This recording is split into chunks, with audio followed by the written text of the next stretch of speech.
ತಂದಾನೇ ನನಿತಾನ.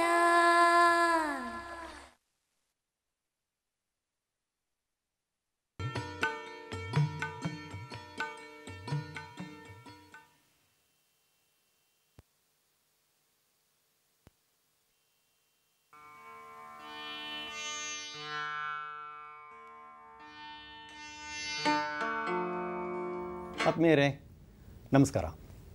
ನಮ್ಮ ಕೃಷಿ ದರ್ಶನದ ಈ ನೇರ ಫೋನ್ ಇನ್ ಕಾರ್ಯಕ್ರಮಕ್ಕೆ ತಮಗೆ ಆತ್ಮೀಯವಾದಂಥ ಸ್ವಾಗತ. ತೋಟಗಾರಿಕಾ ಬೆಳೆಗಳು ಹೆಚ್ಚಿನ ಪ್ರದೇಶದಲ್ಲಿ ಈಗ ಬೆಳೆಯಲಾಗ್ತಾ ಇದೆ. ಜೊತೆಗೆ ರೈತರಲ್ಲಿ ಹೆಚ್ಚಿನ ಕಾಳಜಿಯೂ ಕೂಡ ಮೂಡ್ತಾ ಇದೆ. ಅದರಲ್ಲೂ ಮುಖ್ಯವಾಗಿ ತರಕಾರಿ ಬೆಳೆಗಳ ಬೇಸಾಯ ಹೆಚ್ಚು ಚಾಲ್ತಿಯಲ್ಲಿದೆ. ವರ್ಷವಿಡೀ ಬೆಳೆಯಬಹುದಾದರೂ ಕೂಡ ಈ ಬೇಸಿಗೆಯ ಸಂದರ್ಭದಲ್ಲಿ ಬೇರೆ ಬೇರೆ ಪ್ರದೇಶಗಳಲ್ಲಿ ಯಾವೆಲ್ಲ ತರಕಾರಿಗಳ ಬೇಸಾಯವನ್ನು ನಾವು ಮಾಡಬಹುದು, ಯಾವ ವೈಜ್ಞಾನಿಕ ಕ್ರಮಗಳನ್ನು ಅನುಸರಿಸಬಹುದು ಎಂಬುದಕ್ಕೆ ಹೆಚ್ಚಿನ ಮಾಹಿತಿಯನ್ನು ನಮ್ಮ ಕೃಷಿಕ ಬಂಧುಗಳು ಪಡೆದುಕೊಂಡಿದ್ದರೆ ಹೆಚ್ಚಿನ ಲಾಭವನ್ನು ಪಡೀಲಿಕ್ಕೆ ಅವಕಾಶ ಆಗಿದೆ. ಈ ಒಂದು ನಿಟ್ಟಿನಲ್ಲಿ ನಮ್ಮ ಒಂದು ಪ್ರಯತ್ನ ಈ ನೇರ ಫೋನ್ ಇನ್ ಕಾರ್ಯಕ್ರಮದಲ್ಲಿ ಬೇಸಿಗೆಯಲ್ಲಿ ತರಕಾರಿ ಬೆಳೆಗಳ ಕೃಷಿ ಕುರಿತಾದಂತಹ ಈ ನೇರ ಫೋನ್ ಇನ್ ಕಾರ್ಯಕ್ರಮ. ಈ ಒಂದು ನಿಮ್ಮ ಪ್ರಶ್ನೆಗಳಿಗೆ ಉತ್ತರವನ್ನು ನೀಡಲಿಕ್ಕೆ ನಮ್ಮೊಟ್ಟಿಗೆ ಸ್ಟುಡಿಯೋದಲ್ಲಿರ್ತಕ್ಕಂಥವರು ಬಾಗಲಕೋಟೆಯ ತೋಟಗಾರಿಕಾ ವಿಜ್ಞಾನಿಗಳ ವಿಶ್ವವಿದ್ಯಾಲಯ ಏನಿದೆ ಇದರ ತೋಟಗಾರಿಕಾ ಮಹಾವಿದ್ಯಾಲಯ ಹಾರ್ಟಿಕಲ್ಚರ್ ಕಾಲೇಜ್ GKVKಯಲ್ಲಿ ಇದೆ. ಇಲ್ಲಿ ಡೀನ್ ಆಗಿರ್ತಕ್ಕಂತಹ ನಲ್ಮೆಯ ಡಾಕ್ಟರ್ H.V. ಲಿಂಗಯ್ಯ ಅವರು ನಮ್ಮೊಟ್ಟಿಗೆ ಸ್ಟುಡಿಯೋದಲ್ಲಿದ್ದಾರೆ. ಸರ್ ನಮಸ್ಕಾರ. ನಮಸ್ಕಾರ ನಾರಾಯಣ ಸ್ವಾಮಿ, ನಮಸ್ಕಾರ. ಈಗ ಮುಖ್ಯವಾಗಿ ತರಕಾರಿಗಳನ್ನು ನಾವು ವರ್ಷದ ಎಲ್ಲ ತಿಂಗಳುಗಳಲ್ಲೂ ಬೆಳೆಯಬಹುದು. ಆದರೆ ಬೇಸಿಗೆಯಲ್ಲೇ ತರಕಾರಿಗಳನ್ನು ನಮ್ಮ ರೈತ ಬಂಧುಗಳು ಬೆಳೆಸೋದಕ್ಕೆ ಪ್ರಯತ್ನ ಪಡೋದಾದರೆ ಯಾವೆಲ್ಲ ಕಾಳಜಿಗಳನ್ನು ವಹಿಸಬೇಕಾಗ್ತದೆ, ಯಾವ ಎಚ್ಚರಿಕೆಯನ್ನು, ಯಾವ ಬೆಳೆಗಳನ್ನು ಅವರು ಈಗ ಗಮನದಲ್ಲಿ ಇಟ್ಕೊಂಡು ಕೃಷಿಯನ್ನು ಮಾಡಬೇಕಾಗ್ತದೆ ಲಿಂಗಯ್ಯವರೇ? ನೋಡಿ, ನೀವು ಹೇಳಿದಾಗೆ ಎಲ್ಲ ತರಕಾರಿ ಬೆಳೆಗಳನ್ನು ನಮ್ಮ ಕರ್ನಾಟಕ ರಾಜ್ಯದಲ್ಲಿ ನಮ್ಮ ಒಂದು ವಾತಾವರಣ ಅಥವಾ ಏನು ಹವಾಮಾನ ಹೇಗಿದೆ ಅಂತ ಹೇಳಿದ್ರೆ ಎಲ್ಲ ಕಾಲದಲ್ಲೂ ಕೂಡ ನಾವು ಎಲ್ಲ ತರಕಾರಿಗಳನ್ನು ಬೆಳೆಯಬಹುದು. ಆದರೆ ಕೆಲವು ತರಕಾರಿಗಳಂತ ಹೂಕೋಸಿಗೆ ಗುಂಪಿಗೆ ಸೇರಿದಂಥ ತರಕಾರಿಗಳು ಅವುಗಳನ್ನು ನಾವು ಆದಷ್ಟು ಮಟ್ಟಿಗೆ ಬೇಸಿಗೆ ಕಾಲದಲ್ಲಿ ಬೆಳೆಯಲಿಕ್ಕೆ ಸಾಧ್ಯ ಆಗೋದಿಲ್ಲ.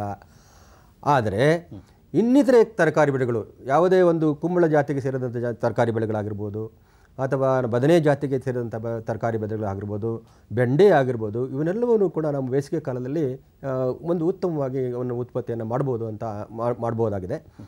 ಆದರೆ ಬೇಸಿಗೆ ಕಾಲದಲ್ಲಿ ತನ್ನದೇ ಆದಂಥ ಕೆಲವು ಕುಂದುಕೊರತೆಗಳಿರ್ತವೆ. ಅದರಲ್ಲಿ ಮುಖ್ಯವಾಗಿ ನೀರು. ಮತ್ತೊಂದು ಏನಂತ ಹೇಳಿದ್ರೆ ಈ ಮೇ ತಿಂಗಳಿನ ಒಂದು ಉಷ್ಣಾಂಶದ ಒಂದು ಏನು ಮಟ್ಟ ಹೆಚ್ಚಿಗೆಯಾಗಿ ಆ ಕಾಲದಲ್ಲಿ ನಾವು ತರಕಾರಿ ಬೆಳೆಗಳನ್ನು ಯಾವ ರೀತಿ ಕಾಪಾಡ್ಕೊಳ್ಬೇಕು, ಹೂಗಳನ್ನು ಹೇಗೆ ಕಾಪಾಡ್ಕೊಳ್ಬೇಕು, ಹಣ್ಣು ಕಚ್ಚುವಿಕೆಯನ್ನು ಹೇಗೆ ಮಾಡ್ಕೊಳ್ಬೇಕು ಅನ್ನೋದು ಭಾರಿ ಮುಖ್ಯವಾಗಿ ಇರುತ್ತದೆ. ಅದರಲ್ಲಿ ಮೊದಲನೇದಾಗಿ ನಾನು ಹೇಳಿದೆ, ಮೊದಲನೆಯ ಒಂದು ಸಮಸ್ಯೆ ಏನಂತ ನೀರಿನ ಸಮಸ್ಯೆ. ಬೇಸಿಗೆ ಕಾಲದಲ್ಲಿ ನಿಮ್ಗೆ ಗೊತ್ತಿದೆ, ಈಗೆಲ್ಲ ಜಲ ಕೆಳಗೆ ಹೋಗ್ತಾ ಇದೆ. 1000 ಅಡಿ 1500 ಅಡಿ ಕೆಳಗಡೆ ಹೋಗ್ತಾ ಇದೆ. ಆಗಿರುವಂಥ ಸಂದರ್ಭದಲ್ಲಿ ನಾವು ಮೊದಲನೇದಾಗಿ ನೀರನ್ನು ಸಂರಕ್ಷಣೆ ಮಾಡ್ಕೊಳ್ಬೇಕಾಗತ್ತೆ. ಅದು ಮಾಡ್ಕೋಬೇಕು. ಅದಕ್ಕೆ ಹಲವಾರು ವಿಧಾನಗಳಿವೆ. ಆ ವಿಧಾನಗಳನ್ನು ನಾವು ಅನುಸರಿಸ್ಕೊಳ್ಬೇಕು. ಮಳೆ ನೀರನ್ನು ಹಿಂಗಿಸುವಂಥ ಒಂದು ಕಾರ್ಯಕ್ರಮವನ್ನು ಮೊದಲು ಮಾಡ್ಕೋಬೇಕಾಗತ್ತೆ. ಈಗ ಸಾಮಾನ್ಯವಾಗಿ ನಮ್ಮ ಕರ್ನಾಟಕದ ವೈವಿಧ್ಯಮಯವಾದಂಥ ಪ್ರದೇಶ ಪ್ಲಸ್ ವಾತಾವರಣ, ಈ ಕಡೆಗಳಲ್ಲಿ ಬಹುತೇಕ ಕೃಷಿಕರು ವೈವಿಧ್ಯಮಯವಾದಂತಹ ತರಕಾರಿ ಬೆಳೆಗಳನ್ನು ಬೆಳೀಲಿಕ್ಕೆ ಅವಕಾಶ ಇದೆ. ಇದು ನಮಗೆ ಇರ್ತಕ್ಕಂಥ ಒಂದು ವರದಾನ ಅಂತ ನಾವು ಹೇಳ್ಬೋದು.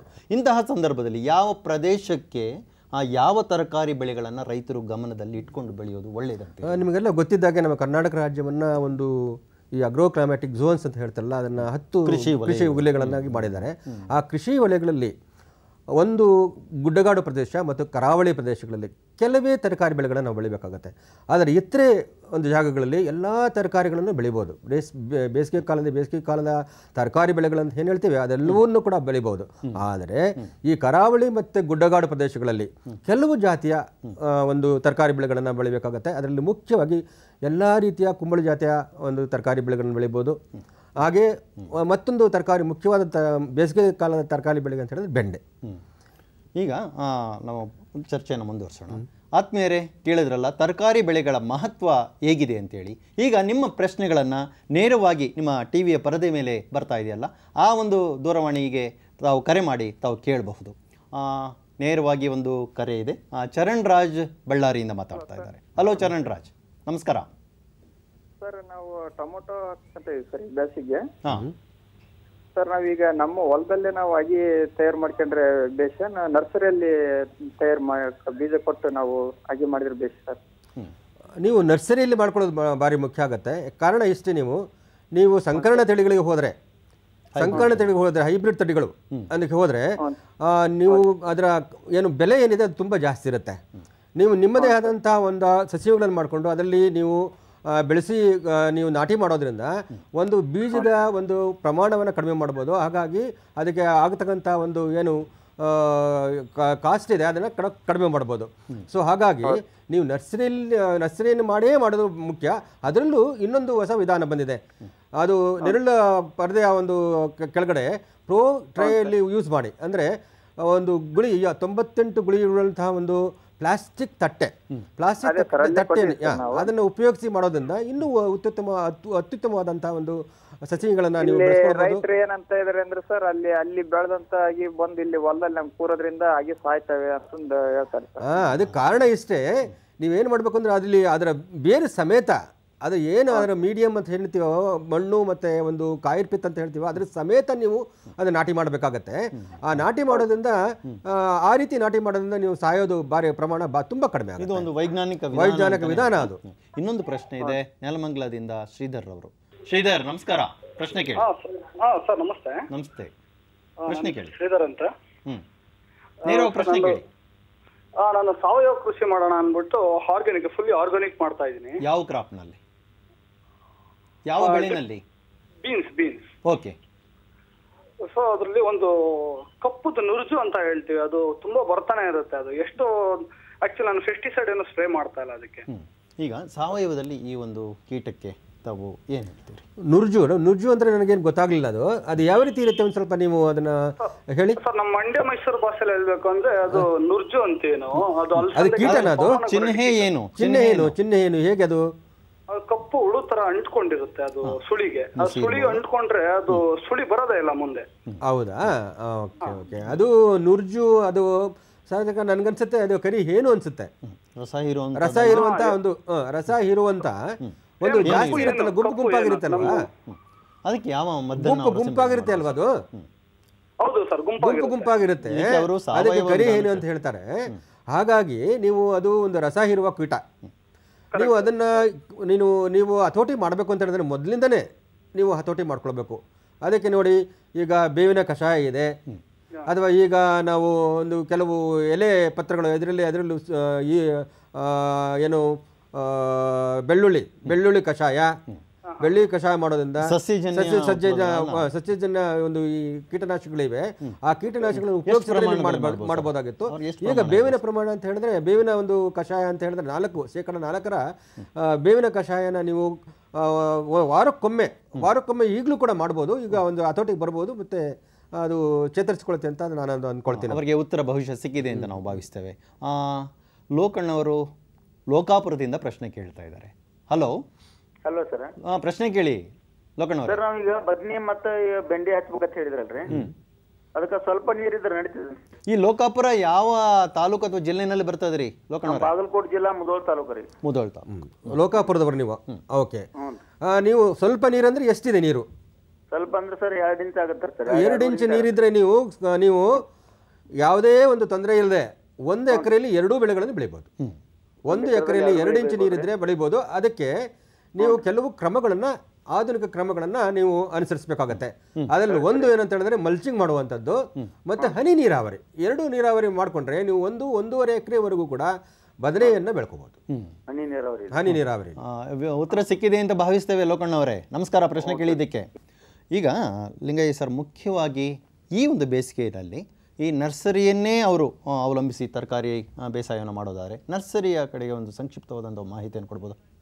ನೋಡಿ, ನರ್ಸರಿ ಭಾರಿ ಮುಖ್ಯವಾದಂಥ ಮೊದಲನೇ ಪ್ರಾರಂಭಿಕ. ಸಸ್ಯಗಳು ಚೆನ್ನಾಗಿದ್ರೆ ಒಂದು ಅರ್ಧ ನಮ್ಮ ಬೆಳೆ ಚೆನ್ನಾಗಾದಾಗ ಆಗ್ತದಂತೆ. ಸಸ್ಯಗಳಲ್ಲಿ ಈಗ ತರಕಾರಿ ಬೇಸಿಗೆಗಳಲ್ಲಿ ಕೆಲವು ಕೀಟಗಳು ಬರ್ತವೆ.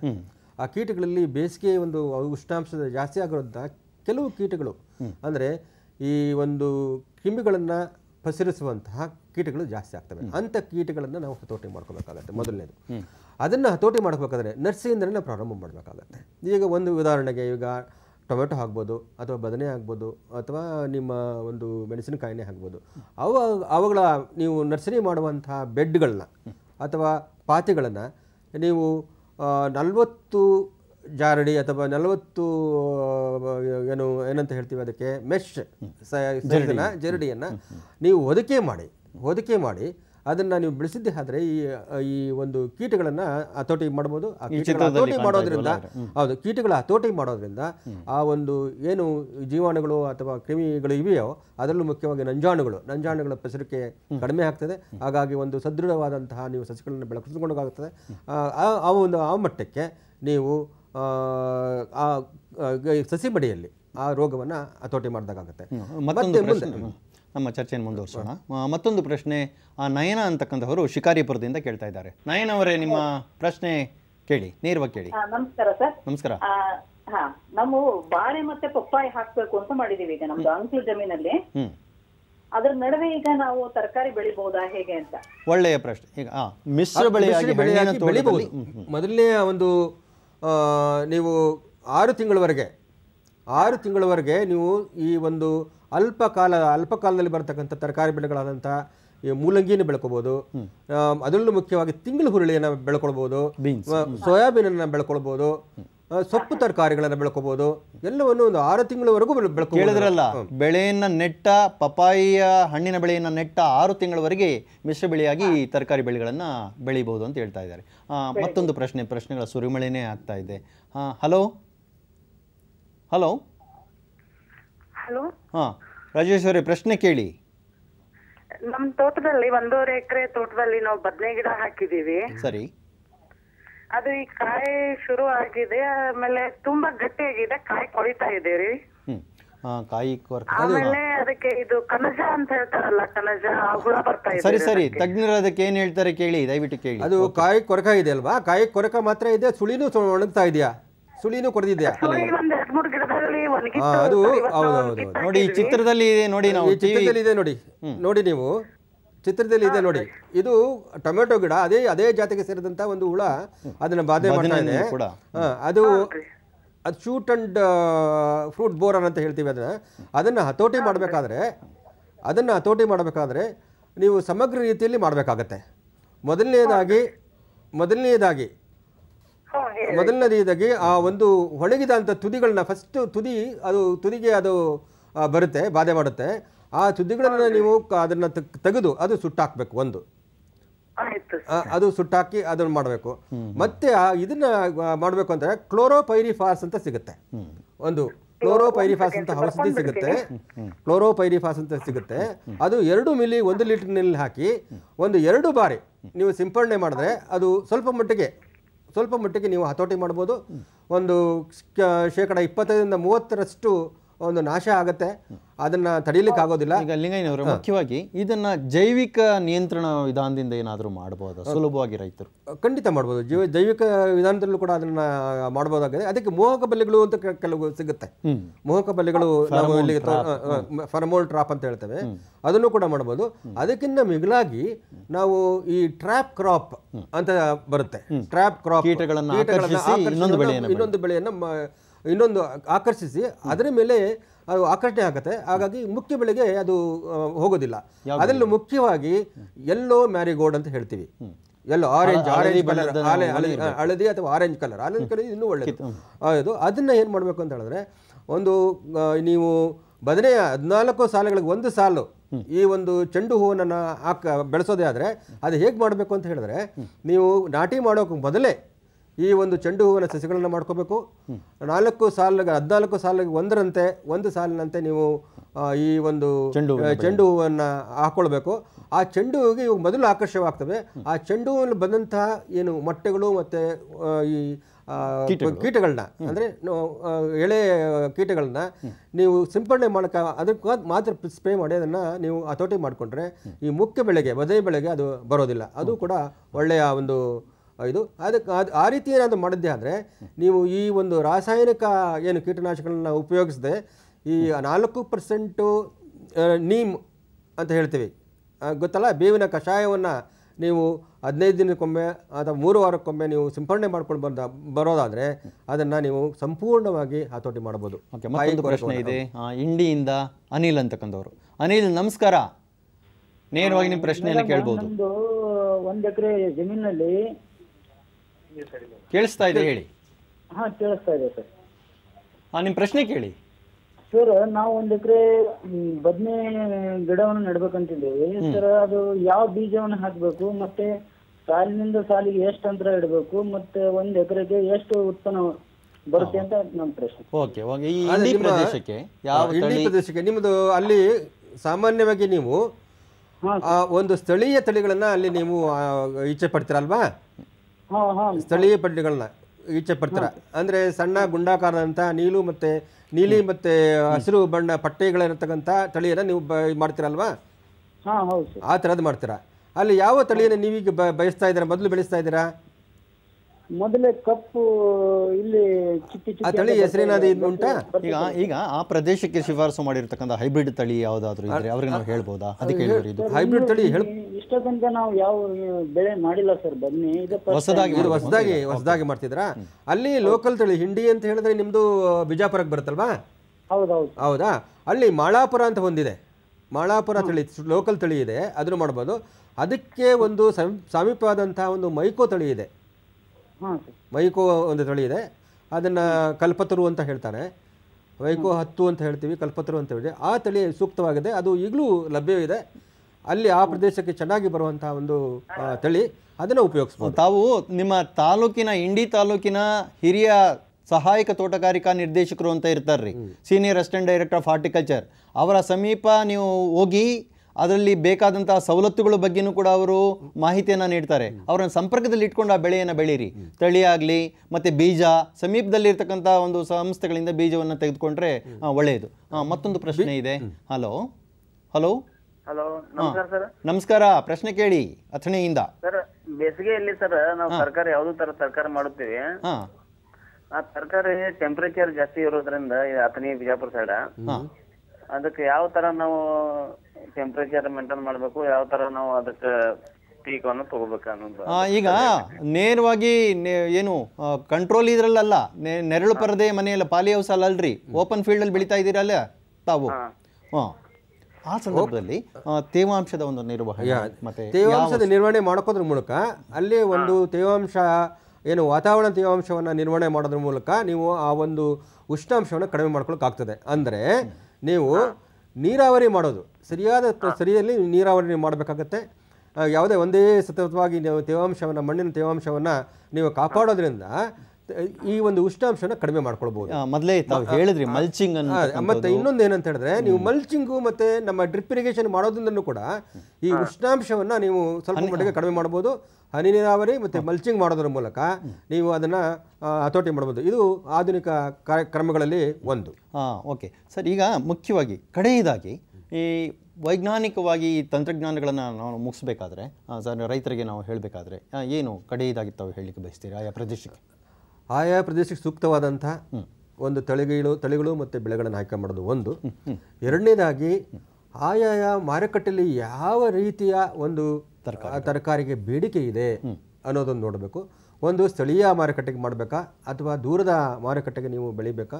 ಅದು ಎಕರಾರುಗಟ್ಟಲೆ ನೀವು ಬೆಳೆಯೋದಾದರೆ ದೂರದ ಮಾರುಕಟ್ಟೆಯ ಒಂದು ಏನು ವಿಚಾರವನ್ನು ತಿಳಿದು ಯಾವ ಮಾರುಕಟ್ಟೆಗೆ ಕಳಿಸಿದ್ರೆ ಮೊದಲೇ ನೀವು ತೀರ್ಮಾನ ಮಾಡಿಕೊಂಡು ಆ ರೀತಿಯಾದಂತಹ ಒಂದು ಬೆಳೆಯನ್ನು ನಿರ್ದಿಷ್ಟವಾದ ಪ್ರದೇಶದಲ್ಲಿ ಬೆಳೆದು ಮಾರುಕಟ್ಟೆ ಮಾಡೋದು ಒಳ್ಳೆಯದು. ಆ ರೀತಿ ಮಾಡೋದ್ರಿಂದ ಯಾವುದೇ ರೀತಿಯ ನಿಮಗೆ ನಷ್ಟ ಆಗದಾಗೆ ನಿಮಗೆ ಲಾಭದಾಯಕವಾಗಿ ಬೆಳೆಸ್ಕೋಬೋದು ಅಂತ ನಾನು ಅದು ಹೇಳಲಿಕ್ಕೆ ಇಚ್ಛೆಪಡ್ತೇನೆ. ಆತ್ಮೀಯರೇ, ಸಮಯ ಮುಗಿತಾ ಬಂತು. ಕೇಳಿದ್ರಲ್ಲ, ತೋಟಗಾರಿಕಾ ಬೆಳೆಗಳಲ್ಲಿ ಪ್ರಮುಖವಾಗಿ ತರಕಾರಿಗಳನ್ನು ಬೇಸಾಯ ಮಾಡ್ತಕ್ಕಂಥ ಸಂದರ್ಭದಲ್ಲಿ ಈ ಒಂದು ಬೇಸಿಗೆಯಲ್ಲಿ ಯಾವೆಲ್ಲ ಬೆಳೆಗಳನ್ನು ಆಯಾ ಪ್ರದೇಶಕ್ಕೆ, ಆಯಾ ಮಾರುಕಟ್ಟೆಗೆ ತಕ್ಕಂತೆ ನಾವು ಹೊಂದಾಣಿಕೆ ಮಾಡೋದಾದರೆ ಹೆಚ್ಚಿನ ಲಾಭವನ್ನು ಪಡೆದುಕೊಳ್ಬೋದು. ಇದಕ್ಕಾಗಿ ತಜ್ಞರನ್ನು ಸಂಪರ್ಕಿಸಿ ತಾವು ಈ ಬೇಸಾಯವನ್ನು ಮಾಡಿದ್ರೆ ಹೆಚ್ಚಿನ ಲಾಭ ಇದೆ. ನಮಸ್ಕಾರ ಅಲ್ಲಿಂಗ. ನಮಸ್ಕಾರ.